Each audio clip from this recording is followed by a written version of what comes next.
Hello, it's Philip Taylor speaking from Richmond Green Chambers. I'm looking at a book today called Practice Management Handbook. It's actually a publication from the Law Society in the Practice Management series, and this one is edited by Peter Scott, who's an ex-partner from Eversheds. It's not a particularly heavy book. It's got quite a lot of information. It's 260 pages with a short index at the back, a lot of practical hints which I think everybody will find of some help. There's some of it may be the obvious, but at the same time it's useful to know the thinking about how one goes forward. I remember at the bar that we had the Bar Council's publication on basically how to run a good practice as a set of chambers, and all the normal points are actually enclosed certainly in this book, as I say, now in a second edition from the Law Society. My wife and I have written a review and we've called it A Well-Balanced Practice, because that's really what it's about. We're talking about the balancing of the various strands and tensions that sort of come about when one is actually setting up and running a proper firm. And it depends obviously very much on what your business plan is, what your mission statement is, and what you actually want to do with the firm that you've created, because people enter the legal profession for all sorts of different reasons. What we've said though in the review is this. We've said as the legal landscape has changed, and it continues to change following the passage of the Legal Services Act 2007, getting hold of the latest publication from the Law Society should become your priority, because if you're involved in any way with the management of a practice, it's this sort of thing that will show you, if you like, it'll open the way up for you as a new avenue for the 21st century and what we're expected to do. Because there's an awful lot of change taking place with regulation here, regulation there, far too much regulation in many people's views, but it's there, we've got to deal with it.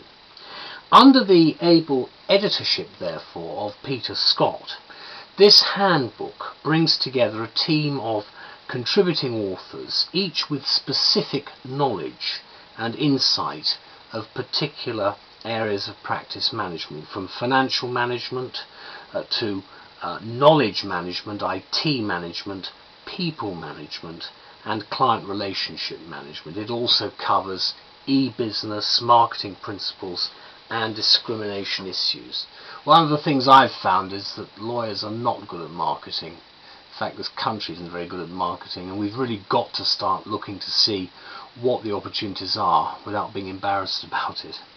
So in all, we think it's fair to say that every aspect of practice management today is covered in this new, fully updated edition of the handbook. The practical advice therein on how to develop and implement strategic plans for every aspect of a firm is absolutely invaluable. It will help you, therefore, to plan for tomorrow as well as today, and each chapter provides coverage of cutting-edge issues.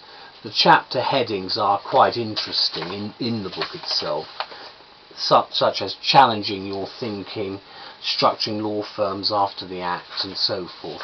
And a lot of the information from the individual contributors is very helpful. There are three areas which I think are most important for you to look at. One is determining the structure of business in the light of the Legal Services Act 2007.